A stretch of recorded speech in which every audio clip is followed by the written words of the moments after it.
The 21st century is quite different than the 20th century in three ways. First, the economy and the workplace are changing dramatically as we move to a global, knowledge-based society. And many reports are now reflecting how complicated that change is. Second, the world is so complex now that no single person, no matter how smart they are, no matter how well educated they are, can fully understand wicked problems that we face, like global climate change. And so people need to learn to work in teams of complementary expertise. And third, most students will have multiple careers, and many of those careers don't yet exist. So how we prepare people for careers that don't yet exist in terms of the flexibility, their ability to cope with uncertainty, their emotional ability to face a future that's very open-ended. These are all big educational challenges. The new literacies aren't solely intellectual. They also involve different kinds of character.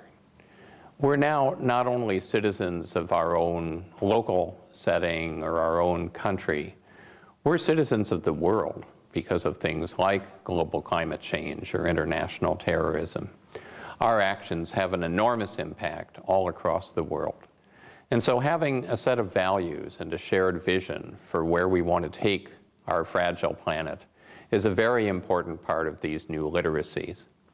And that emotional and attitudinal foundation shapes the intellectual kind of skills that are required. Doing inquiry and doing critical thinking might seem purely intellectual, but they're not. They build a lot on the character of the person doing them, on their integrity, on their ability to be sensitive to moral and ethical nuances. So education is complex now because it's intellectual, emotional, and psychosocial all at the same time. Today's students are very different from students in the past. I don't think teachers have ever faced such a challenge in terms of making what happens inside of academic settings interesting, compared to the tremendous engagement and motivation that the very sophisticated entertainment industry is able to build outside of classrooms. And so finding ways to engage students who are very stimulated in the rest of their lives is really a very interesting challenge. I also think that today's students like to learn in the same ways that they use for communication and personal expression and sharing outside of classroom settings. They like to multitask, for example. They like to do many things at once. And there's times academically when you want to only be doing one thing, like when you're trying to write something that's really complicated, just focusing down on that. But many times, kids can juggle 2 or 3 or 4 things at the same time. And while that may make us as uneasy as teachers, it's also a very good preparation for modern work where you are juggling 2 or 3 or 4 things at once. Just as a skilled teacher may be talking, but they're also juggling 2 or 3 or 4 things at once as they scan around the classroom. Educational leaders face some very interesting challenges today. We have to take students who come in with a very definite set of ideas about how to learn and help them become whatever they're not.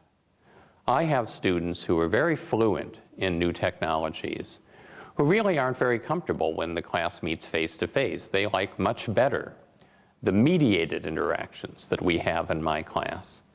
And I have to point out that no one ever had a job interview in a mediated environment. There are times when you just need to be good face-to-face. Similarly, I have other students who are very comfortable face-to-face, but not so comfortable expressing themselves in different media. And again, that's now an essential part of work. I think, too, students are very distracted by a lot of things that are happening in their lives. It's an incredibly complicated time to grow up. I'm glad that I'm not growing up now faced with the many kinds of very high-stakes decisions that my kids and our students are asked to make. And I think providing a stable, supportive environment that recognizes the big challenges that students are facing, that affirms their use of media in trying to understand and respond to those challenges, and that provides an adult presence that models how you deal with difficulties and uncertainty, is really central to helping students succeed in the future. I think the most important person in the future of education may be the school principal. So what does technology do? Technology is a catalyst. It enables more powerful kinds of pedagogy than teachers can do without technology. It enables deeper kinds of content. It enables more sophisticated forms of assessment. It enables reaching out across distance and time to bring extra resources into classrooms, types of expertise that just aren't available in the teacher alone. And skilled teachers that use technology to change instruction and assessment, to change content, and to change who participates in the learning process are able to have a tremendous impact. But the technology is always in the background. The technology is always a means to an end, not an end in itself. Educators and leaders need the new literacies that students need. We are experts in classic literacies. That's why we hold the roles that we do. We weren't trained or prepared in the new literacies. And often it's harder for us to learn them than for kids growing up with them, just as it's harder for adults to add a second language than it is for children to add a second language. But you can't teach and model what you don't yourself understand or have.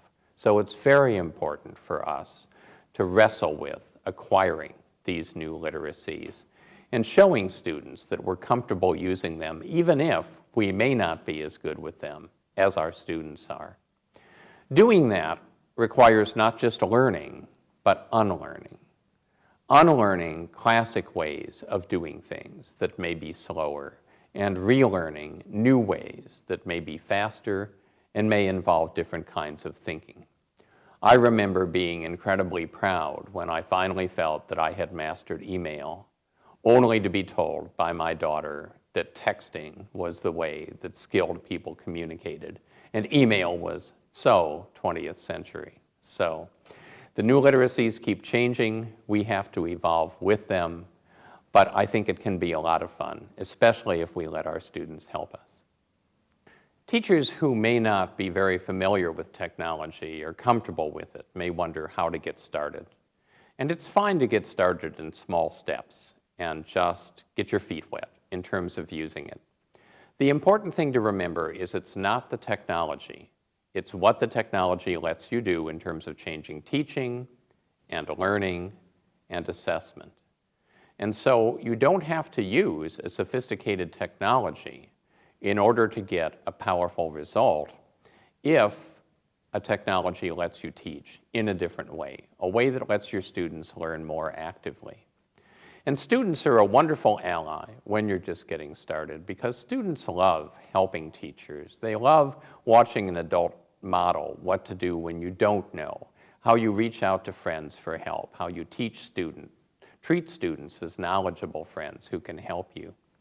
And so having your students suggest ways that some of the technologies that they use, podcasts or blogging, different kinds of Web 2 technologies like tagging or groupware, might enhance what you're already teaching them. And that kind of collaborative partnership in the classroom can make a big difference in learning immediately because it changes the involvement and the engagement of the students. We live at a really interesting time in history because emerging technologies are changing the kinds of knowledge and skills society wants from our graduates. They're changing how we teach and learn, and they're changing how our students like to learn and what strengths they bring to the classroom. I work with emerging technologies, the weird stuff that's 3 to 8 years out, trying to understand which things are the golden goose in terms of education and which things are the wild goose. I'm excited about the work that I've done with 2 emerging interfaces that are each immersive in an interesting way. One is the Alice in Wonderland interface, where you go through the monitor window and become a digital person in a virtual world. Things like Second Life and massively multiplayer internet games illustrate how that can be used for entertainment. We're also learning some powerful ways that can be used for engagement and learning. The other interface, ubiquitous computing, is walking around in the real world, but having a smart cell phone or some other form of wireless device lets you bring the virtual world to wherever you are. And again, I and my colleagues are developing augmented realities that let you put something very fascinating right outside of your school, in the schoolyard, like aliens landing or a beached whale. As we learn to use these interfaces better, I think we can reach a lot of students who we fail now, students who have trapped intelligence and trapped engagement because we're not teaching them in a way that matches how they can learn. But to do that, we're going to have to be a lot more flexible. We're going to have to be a lot more diverse in our instructional strategies, and we're going to need to use power tools, new technologies, to help us do that. It's both an exciting and a challenging time to be involved in this profession.